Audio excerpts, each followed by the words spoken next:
we've got this idea that we need soap to be clean. We need this drying agent. And the reality is we don't. We're learning so much more about how interactive our skin is with our mind body health. Perhaps our skin plays a bigger role in our longevity than we knew before. I want to go back to hydration for a moment and ask your opinion on caffeine. Hydration is not just from the beverages that you choose, but it's also the food that you eat and the skincare that you select. We're looking at what other plant nutrition can we put into these products so that we are providing more adaptogens, antioxidants to help with the prevent free radicals. Should we dive into psychedelics?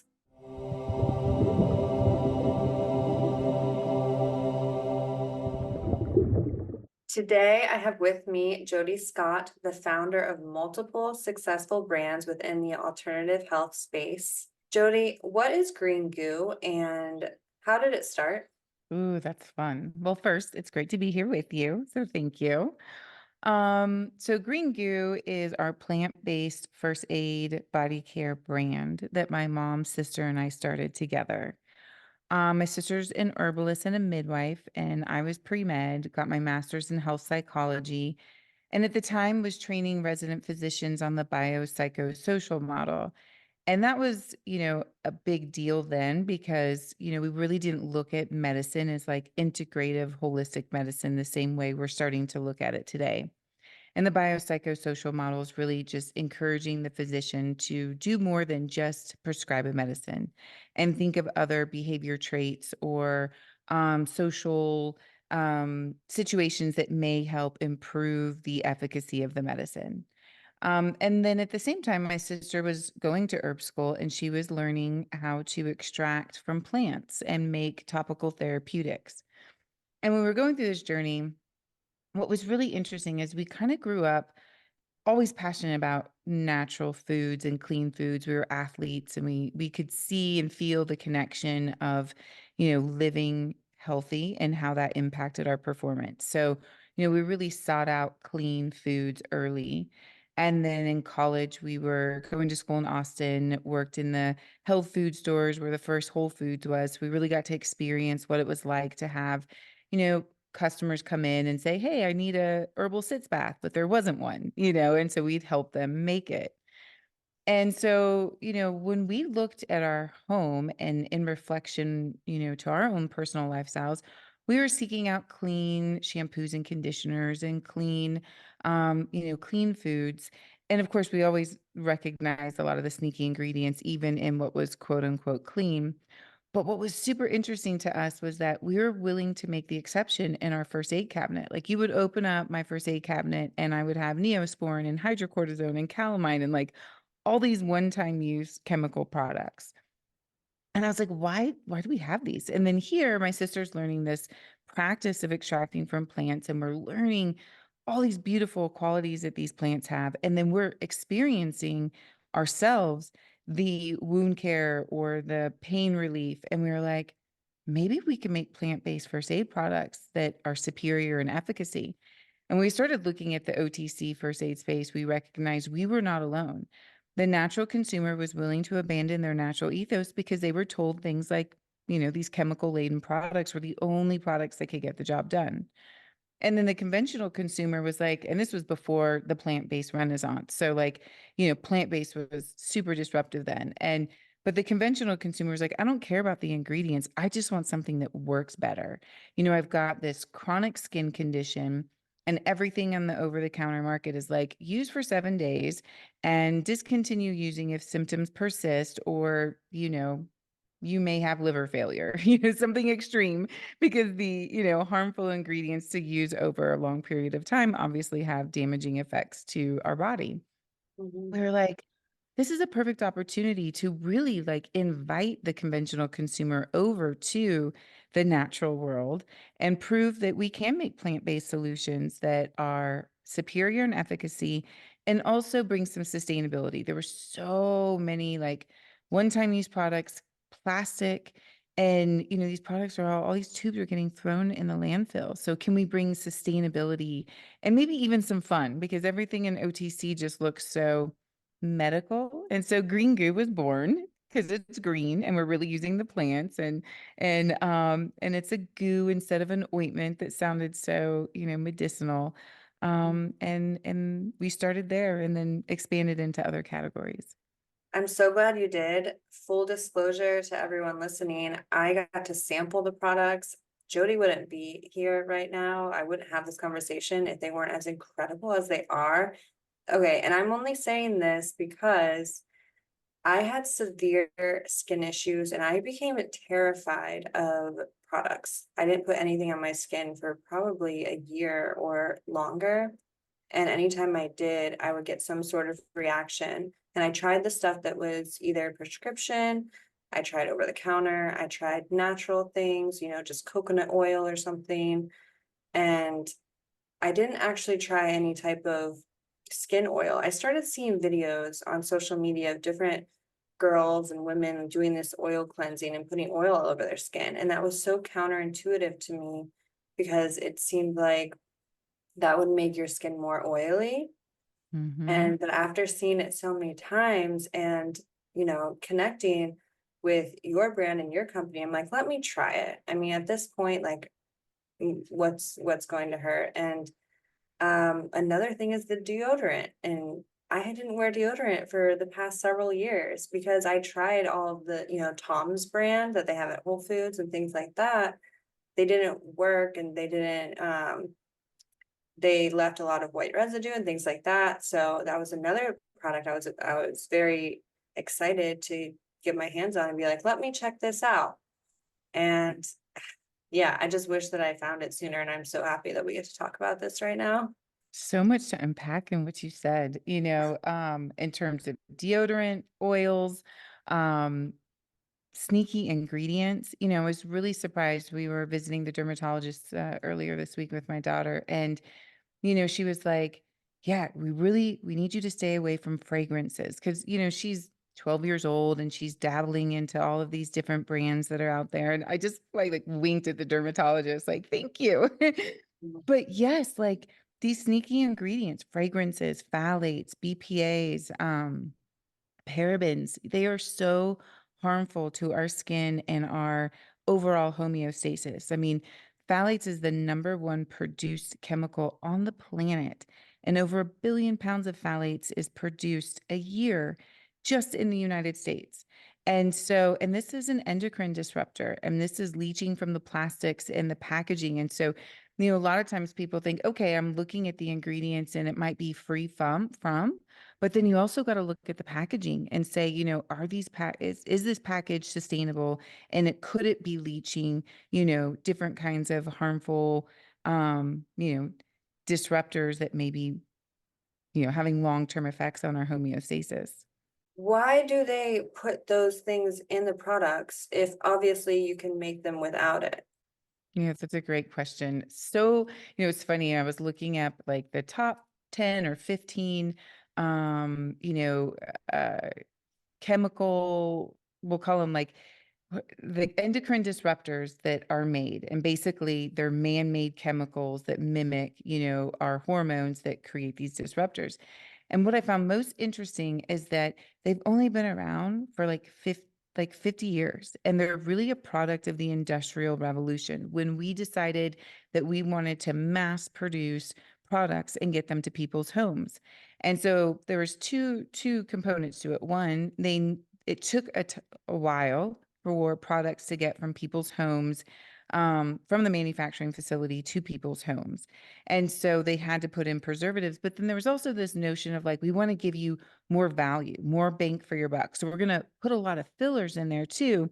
So you can have this big tub of lotion to make it feel like you're getting more value. And what that resulted in is a ton of sneaky ingredients that are harmful for you in the environment. And the reality is today, manufacturing and then getting product to people's home. I mean, we have an amazing transportation system. We have Amazon, we have same day, we have technology. We do not need these sneaky ingredients. And then the other part is it's not environmentally sensitive, not just because of the ingredients and the obvious component of it going on our body and into the water system that then goes into our food system, but it's also increasing our carbon emissions by transporting these really large containers of lotion that don't need to be that way. And so, another reason that I love Green Goo is it's like power packed and it's small.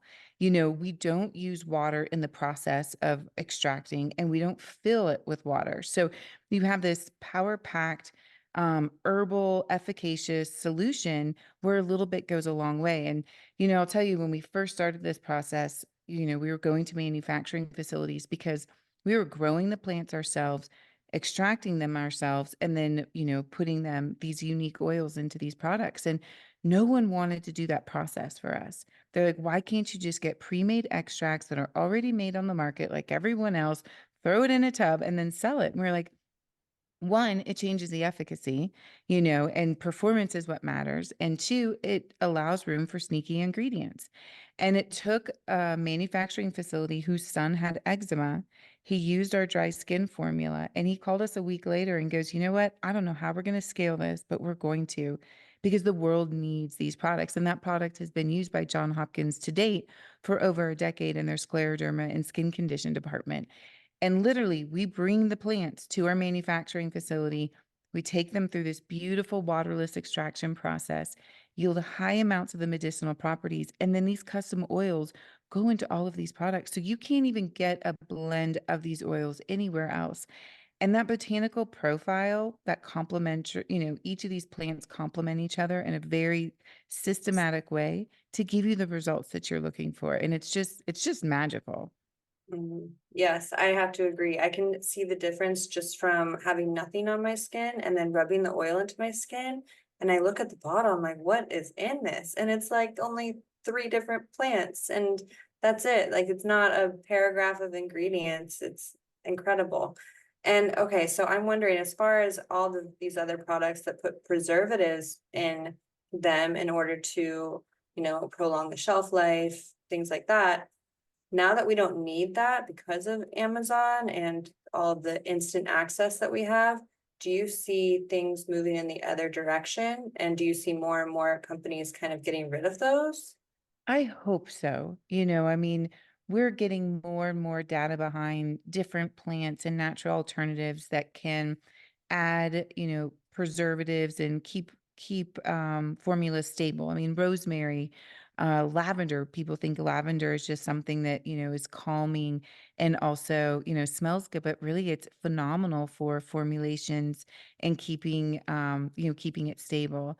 Vitamin E oil. And so, I think we're getting to a place where the knowledge base is there, but we got to change the system. We have to change the model because still, we have a lot of these other ingredients that are cheaper and more readily available. And so they end up being, the first choice on the hierarchy, especially, on the manufacturing side where they're like, hey, we're already using, this ingredient. So, or, let's keep using it. But I think like that's where the consumer has the opportunity to vote and make a difference. And, you brought up deodorant. And so, again, going back to my daughter who, is constantly looking at what next, what personal care product she's going to get. And she's like, Mom, this deodorant's aluminum free. And I'm like, honey, that is only one of many ingredients in the deodorant that you need to be looking out for. And we're always looking at the transdermal absorption of your skin to just see, at what rate at different places on your body are you getting, different rates of absorption so we can be continuing to evolve and, innovate with our topical therapeutics. And the armpit absorbs like 70% of what you put under your arm or armpit. And like we know it's a very unusual looking skin, right? Like we know it looks different and it smells different. And we have our lymphatic system there and we have breast cancer at extraordinary rates. And, we've been putting these chemicals in and absorbing them at like an astronomical rate. So, when we were formulating our deodorant, we're like, well, let's stop talking about what not to put in it and let's start talking about what to put in it. Like if your armpit is absorbing all of that, and we know homeostasis is like it's kind of like a symphony in our body. Well, let's feed it what it needs. So we put in there like all kinds of adaptogens, holy basil, ashwagandha, reishi mushroom, ginkgo biloba, vitamin C, like different immune boosters. And what's super interesting about using the deodorant in that fashion, you find you just don't smell anymore. And perhaps, these things that we've been feeding into our armpit is like your armpit's telling you, like, no, we don't want it. They're like working in overtime, which, we continue. It takes a break from having to work overtime to fight what we're putting in. And then that's when you get like the odor that increases. And it's sort of this like negative virtual cycle because then you go and you put deodorant on again. So I highly encourage people to kind of look at the inversion when you're thinking about like your holistic skincare. And it's not just what not to do, think about what else you can incorporate to do. It's like the opposite of the oil because it does, when you look at it, has this long list of ingredients. So at first, when I looked at it, I'm like, oh gosh. And then I looked at it closer and it's all these plants. And I'm like, wow, this is incredible. So much nutrition. And you brought up the oil face wash and or just oil in general, how it seems Mm. counterproductive. And what's so interesting is we've got this idea that we need soap to be clean. We need this drying agent. And the reality is we don't. And oil's beautiful. You think about it, like we use oil for oil spills, like we use oil and oil likes like molecule. So it can pull the dirt out, it can pull the makeup out, it can, pull what you don't need and then leave the things that it should without stripping your skin of the nutrition. And then oil is also a great transporter. So with the oils that we pick very specifically, are designed because the body will absorb it. And so by infusing the oil with these very rich medicinal properties, your skin will take that in and absorb it through the dermal layers, and you actually get a systemic response versus like I'll use an example of, some of the arnica products that are out on the market, but they're using a paraben or petroleum as their carrier. And the reality is that just sits on the surface of your skin as like a surfactant. Like it's great because I guess in theory, if you want to protect it from the outside, but the problem is it's suffocating the skin and then you're not getting the medicinal properties. So if there is arnica in it, you may only be getting a fraction of the medicinal components of that plant. And so that oil transporter is a beautiful carrier for bringing in nutrition. And I do think like we always think of, our skin, the largest organ. It's just this thing that's supposed to protect our, our organs and our bones. And that's what it serves as. And we're learning so much more about how interactive our skin is with our mind body health. And, I think we're only just scratching the surface to learn more about, this incredible epidermis. I want to talk about how it started out with you with diet.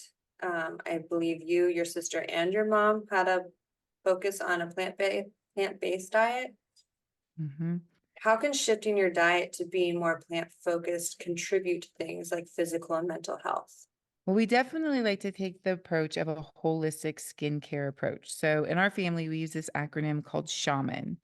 And this helps be like our North Star in so few words. And so S is for sleep. So, add to the sleep bank. Sleep is so critically important. It's important to your skincare, it's important to your mental health. And obviously for your body to serve you in the way that it needs to. H is hydration.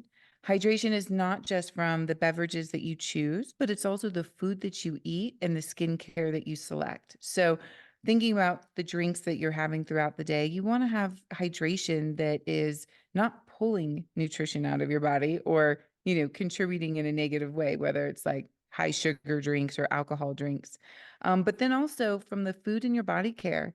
There are foods that are high in hydration. Your fruits and your vegetables are going to be high in hydration. Your body care ingredients that aloe vera is a wonderful one that's hydrating, calendula flower that's hydrating. But then also, again, thinking of that inversion, a lot of body care products have ingredients that pull the hydration out of your skin. They give you a temporary feeling of like having like hydration, but then immediately goes away. So you can look at hydration from a lot of different levels. A is antioxidants from the food that you're taking, but again, from your body care. When I think of my sister and I, and we're formulating, we're looking at what other plant nutrition can we put into these products so that we are providing more adaptogens, antioxidants, to help with the prevent free radicals, while also thinking about the nutrition that you're choosing, because your food source can have such an incredible impact on again, like we were talking about earlier, your performance, but also your physical, appearance. I mean, there's a reason why I think it's like in our DNA to know that when someone has, vibrant skin, it means that they're healthy. And it is a survival trait, but it's again, holistic skincare. M is mindfulness. Mindfulness is really top of mind for me. We're seeing more and more research come out where, like the Behavioral Journal or Journal of Behavioral Medicine, along with the Journal of Dermatology, are actually doing research to identify that mindfulness is related to inflammation and therefore related to your skincare. So they've been able to connect that, like, if you practice a certain amount of mindfulness throughout the day, that you can actually reduce your eczema flare up. And, there's a direct connection to, increased cortisol with increased inflammation, which then directly can be, visible with different outbreaks in your skin. So mindfulness, and you don't need to meditate for, 2 hours a day. I think sometimes we get overwhelmed with this notion that we can't integrate mindfulness into our everyday. And, 2 minutes, like 2 minutes is enough, scientifically proven that if you were to do something mindful for 2 minutes each day, you are improving those neural pathways and neuroplasticity and reducing cortisol. So you can look at a sunset, you can look at a sunrise, you can look, you can do some breathing techniques. You can, there's some really great 2-minute exercises that are available and super attainable. A is avoid. So I always like to look at the inversion. So it's not about just what you should bring in, but then also what you should avoid. And of course, those are going to be like the parabens and the phthalates, the fragrances, the artificial flavoring, um, things like MSG. There's some interesting things with ingredients that can sneak in artificial flavoring, and really stick to whole foods. I mean, if you go to Whole Foods, you don't have to worry about sneaky food, sneaky ingredients. And then N being nutrition, which really just dovetails to, why we were talking about shaman in the first place, and nutrition from your food, nutrition from your body care. And just think of things like, if it doesn't serve you, maybe let it go. I want to go back to hydration for a moment and ask your opinion on caffeine. My husband and I were talking about this. So my husband is 100% caffeine free now. He just started this maybe 6 months ago. I am not caffeine free, but I don't drink coffee. I only drink green tea is where I get my caffeine, and so I like to justify that the antioxidants in the green tea are enough, that they override the caffeine. There's a lot of mixed data out there. There's evidence to support that, it can improve clarity and, perhaps impact some neuroplasticity, but there's a lot of evidence that, we don't drink the caffeine in the moderation at which you can um say that the caffeine is serving your body in the way that is truly medicinal. Because at that point, if you're at cup number 3, now you're overwhelming yourself with cortisol and inflammation, and your adrenals are getting wiped out. So, I think a lot of things are in moderation. And I think you also have to get to know what your body says. There's some data to support that when you go and do some, nutrition testing, that there are people who are hypersensitive to caffeine and they should not have it at all, and that there's direct links, with caffeine intake in terms of their health and wellness. And so, yeah, I always tell my team, like, you don't want me to drink a cup of coffee. It doesn't serve me. Mhm. Yes, I got to that point too, where I tried. It's like I wanted to do it because it is kind of a social thing as well. Or, if you're traveling and you do need a little pick me up at some point in your day, it's nice. But yeah, I got to the point where I'm a better person without caffeine. I can feel it in my body. It does dehydrate me, but I have good friends who thrive on it, and they have 1 or 2 cups a day. And yes, it's one of those things where you have the antioxidants, but you also have the caffeine. So it's like a balance. And then it brings in the question of chocolate. And Mhm. then you have dark chocolate and how dark, 100%, 70%, what's healthy, where do you draw the line? And sourcing, chocolate, same thing with coffee, how it's being processed is important because you can get some sneaky ingredients in there. And there's a lot of artificial flavoring in chocolate if you're not careful. And so, yes, there's some great antioxidant benefits to chocolate, but you just want to make sure that your sourcing is clear. And my hope is, this plant renaissance is really paving the way for more transparency so that we can see where, our ingredients are coming from and the process at which they go through by the time they get to your doorstep for you to ingest or wear or what have you, because that's going to make the difference in us changing the world and the planet and our overall longevity. I heard this today.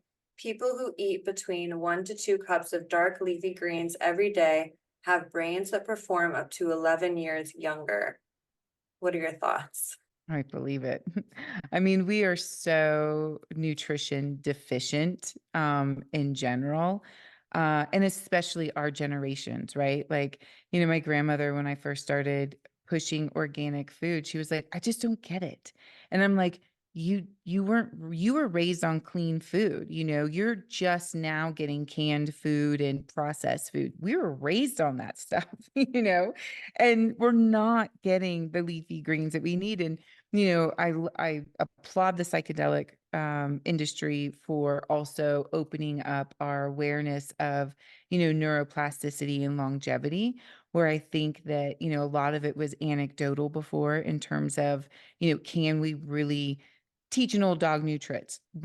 Like when I was in studying health psychology, neuroplasticity was essentially like only up until a certain age are you able to really regenerate. And after that, it just is what it is. And we're finding that that is not the case. I mean, there is clear meditation that can produce the same results as being, under the influence of a psychedelic with assisted therapy. And, that being said, going back to, leafy greens and the benefits of having it in the volume, in the consistency, in its cleanliness, it's real. And, I could talk about telomeres all day long and in terms of the end caps of our DNA and looking at longevity and the different levers that we can pull to improve upon that. And, we're just starting to learn even in the dermal layer, there's a large volume of the enzyme that regenerates our telomeres. And it kind of goes back to that notion of perhaps our skin plays a bigger role in our longevity than we knew before. Remind me, with the telomeres, can they grow back? So there's evidence to support that you can improve the length of your telomeres, and which therefore then improves longevity.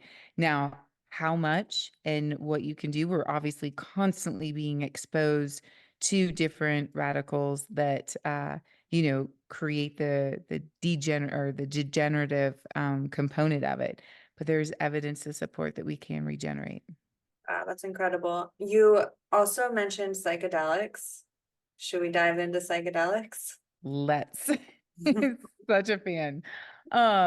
Being a part of the plant-based renaissance, and seeing how alternative modalities can really open up the opportunities for healthier life and healthier mental health is extraordinary. And, I grew up in the military. PTSD was a common discussion when my dad would come home from deployments and, some of his peers were not doing as well. And then of course, me going into health psychology and seeing some of the challenges where you feel like you're going, 2 steps forward and 10 steps back in terms of how you can help people. And the psychedelic data that is coming out is extraordinary. I was a part of a clinical trial in Nova Scotia, and we were working with PTSD or treatment resistant PTSD vets, men and women and servicemen. And after one macro dose, were in 80% remission. And these people are coming in, yes, they have depression and suicidal thoughts, but outside of that, they're not leaving their home, they're overweight, they're not eating well, they may be abusing substances.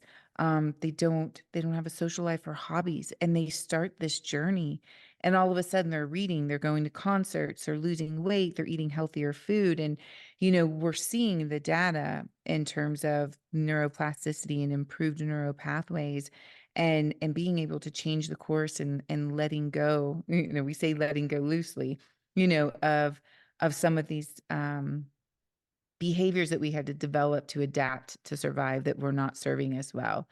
And it's incredible. And of course, the research continues to have, you know, extraordinary results, whether it's, chronic pain associated with, stage 4 breast cancer or phantom limb. And I think it's starting to challenge how we, traditionally looked at the pain loop, or looked at the mental health relationship that we have with experiences. And I think we're only at the tip of the iceberg.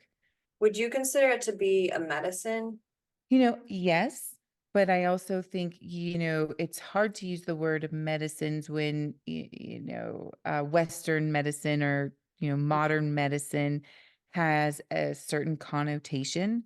What Mhm. I love about the psychedelic, evolution, revolution, which is that it kind of challenges some of the ways we've approached medicine in the past. I mean, for the first time, we're talking about equity and availability across, you know, all groups, where modern medicine has been fairly exclusive, to the people who can afford it, and that's pharmacology, right? Like modern innovation in pharmaceutical medicines is a very monetary driven industry.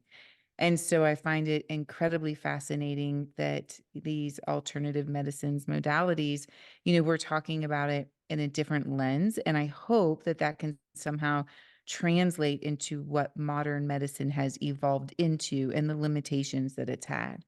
Um, but absolutely. And I think, they're beautiful medicines that have been here for a long time and underappreciated.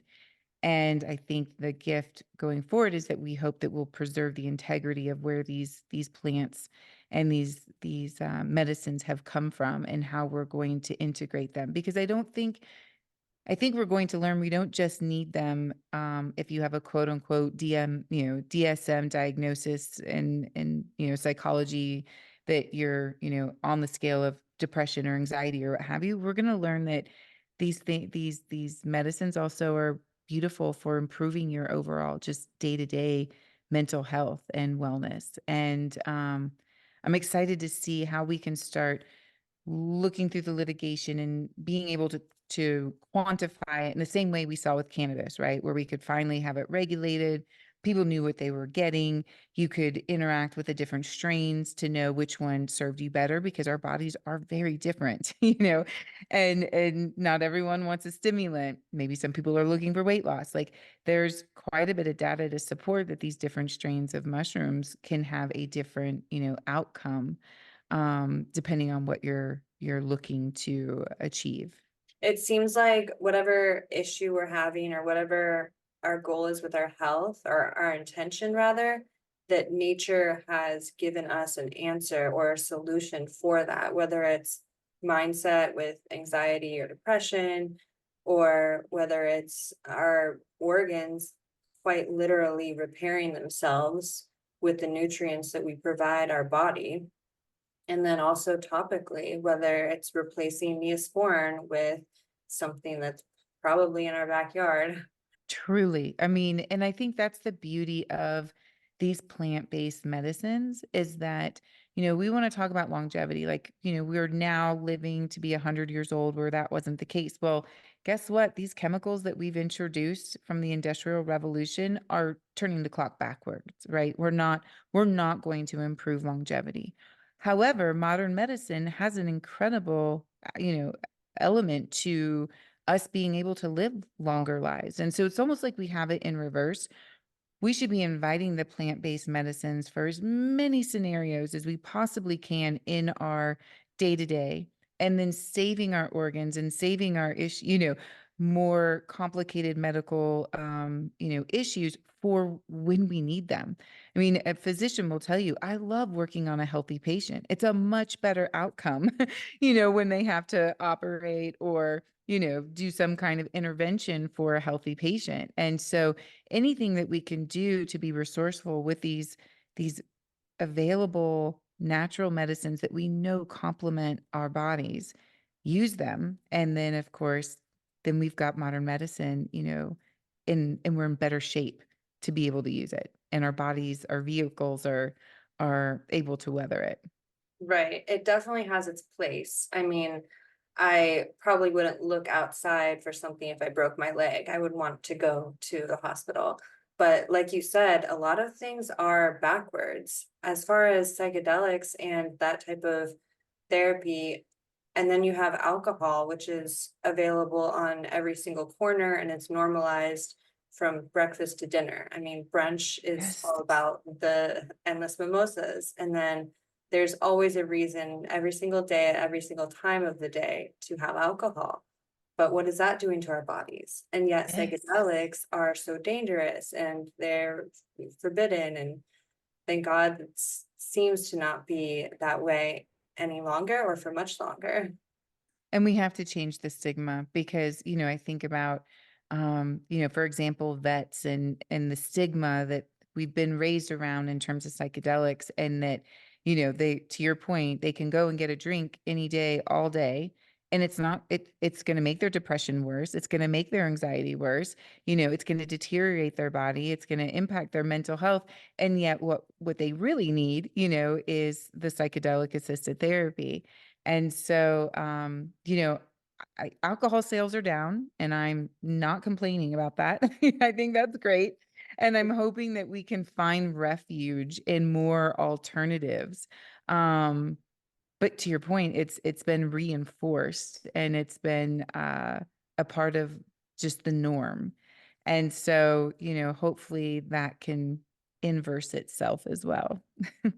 I have one final question for you, but before I ask it, where can people find Green Goo and where can they get more information from you?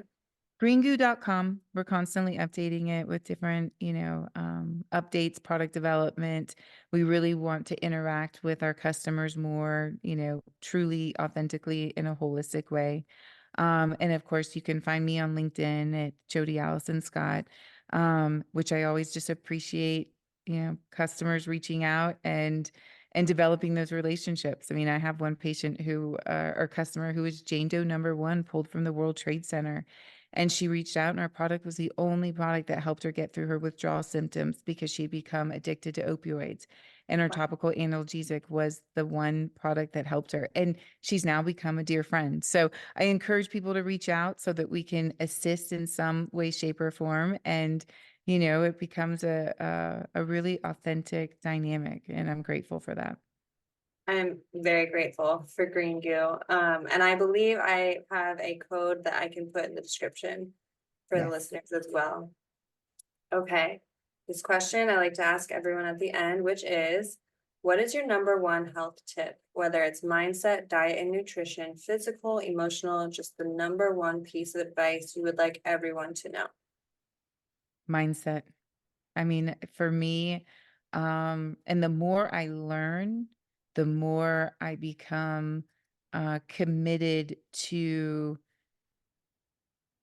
cultivating a healthy mindset, and meaning that the same way you work out or you choose healthy foods and you're committed to that, you should commit time to your mindset times 10 of that, because there's more and more data to show that even if you ate horrible, your mindset can influence your body more than anything else and can help serve you through very difficult times. And I think cultivating and nurturing a healthy mindset can also be your shield to protecting you and giving you greater discernment. And it's almost like the superpower of when you're at the store and you're being inundated, like Do I pick the chips or do I pick the orange?